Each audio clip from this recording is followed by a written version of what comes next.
Peringatan, animasi ini dibuat dengan tujuan sharing pengalaman pribadi sang pengirim cerita.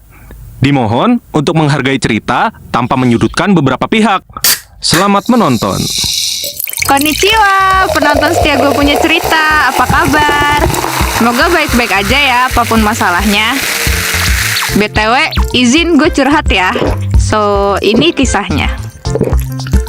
Nama gue Shirley. Gue bakalan cerita tentang pengalaman temen gue yang jatuh ke dalam pergaulan bebas. Dan di sini gue udah izin ke temen gue yang buat cerita.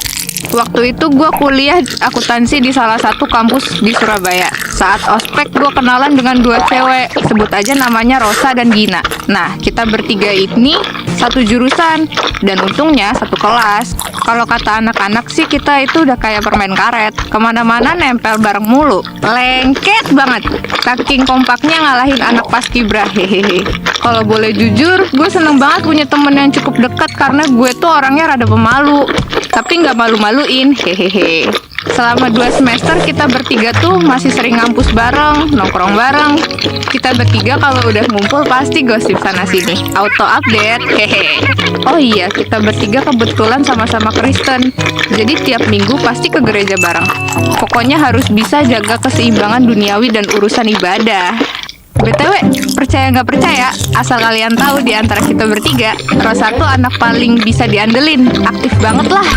Dia selalu jadi komando kita kalau mau nentuin makan di mana, mau jalan kemana. Gue sama Gina cukup jadi yes man aja. Yes woman deh.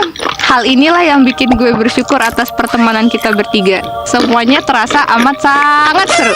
Gak pernah kebayang deh di hidup gue bakalan punya temen seasik mereka berdua. Terus singkat cerita, saat akhir semester 2, kita balik ke tempat asal kita masing-masing.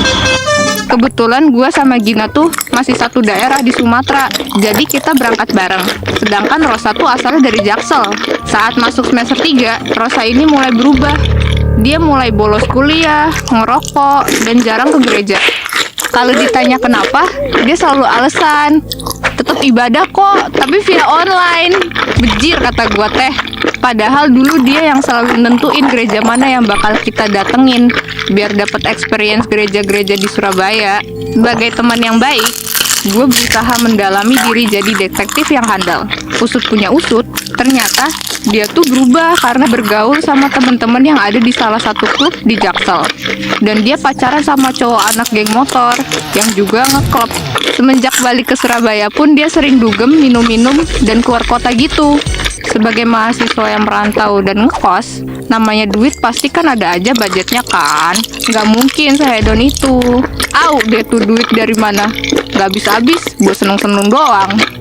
Sebagai teman yang baik, gue sama Gina udah coba berbagai cara mengurangi kebiasaan buruk itu.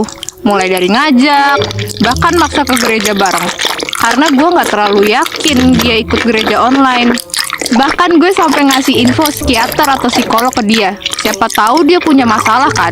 Bisa merasa mending kalau ditangani sama orang yang tepat. Tapi namanya niat baik gak selalu berubah baik. Respon dia gak mau dan bilang gini, ngapain lu ngasih rekomendasi psikiater? Emang gue ODGJ? Sampai pada akhirnya gue dan Gina udah capek ngadepin Rosa. Akhirnya kita berdua nyerah. Kita bertiga udah jarang kumpul bareng. Duduk sebelahan aja juga udah jarang. Semuanya seakan-akan berubah. Rosa jadi orang yang semakin asing, kayak lu ketemu mamang-mamang ketoprak yang gak tahu siapa namanya. FYI, semenjak Rosa bolos ngampus, dia cuma mau masuk kelas kalau dosen yang ngajar itu dosen killer cuy. Apalagi yang galak soal presensi kehadiran mahasiswa. Sisanya mah dia gak akan masuk, bolos aja mulu. Sebagai temen, gue sama Gina jelas ngerasa sedih dan khawatir sama perilaku Rosa yang semakin lama semakin gak jelas. Tapi di sisi lain, gue sama Gina takut terlalu ikut campur ke masalah hidup dia. Entar yang ada kita dikira sok peduli. Tiap gue ke gereja, gue berdoa buat Rosa biar dikasih petunjuk, kayak buat lurus lagi lah. Gue gak mau kehilangan sosok yang baik kayak Rosa. Tapi ternyata kenyataan berkehendak lain. Gak kerasa udah semester 4. Waktu itu tiba-tiba Rosa mengundurkan diri. Gina sempet nanya kenapa dia ngundurin diri. Terus katanya, gue mau kerja Gin, gue gak sanggup kuliah lagi. Setelah itu, kita berdua nggak tahu apa pekerjaan dan di mana tempat kerja Rosa. Kalau dari IG sih, dia seringnya di Jogja sama Bandung. Bolak-balik mulu dah. Apa dia jadi super travel kali ya? Gue coba berpikir positif waktu itu. Terus pas semester 6, gue dan Gina udah magang. Kebetulan kantor kita tuh deketan, jadi kita tuh masih bisa kumpul. Suatu ketika saat liburan, gue sama Gina pergi ke Bali. Dan saat itu, kita lagi makan siang cantik ala princess di suatu kafe. Tahu-tahu nggak ada hujan, nggak ada harimau salto. Pas Gina baru kelar cuci tangan, tiba-tiba dia manggil, "Woi, Gina, Gina!" Dan ternyata itu si Rosa. Kebetulan di situ dia sama cowok bule. Rosa nyapa kita tuh akrab banget. Seolah-olah nggak pernah ada tuh kejadian waktu semester 3 dia pergi ngilang gitu aja. Akhirnya kita bertiga berkumpul reunian yang nggak terencana. Di saat itu juga Rosa cerita kalau pacarnya yang anak geng motor tuh ketahuan selingkuh sampai ngambilin selingkuhannya. Dan karena itu, dia mulai stres berat, sering nyalahin diri sendiri dan mood swing. Tapi nih ya, bukannya mencoba nyembuhin diri, dia malah makin menjadi-jadi. Dia sampai sorry tuh nih ya, nyemplung ke dunia plus-plus. Lu tau lah ya apaan, gak usah gue jelasin. Pengakuannya sih buat nambah pendapatan. Ya tapi gak gitu juga lah, anjrit. Bayangin aja, masa karena urusan cinta yang hancur malah lari ke hal-hal yang gak bener. Kayak harga yang harus dibayar tuh gak setimpal sama apa yang udah terjadi. Tapi untungnya dia udah gak terjerumus ke dunia plus-plus itu semenjak kenal dan menikah sama suaminya sekarang.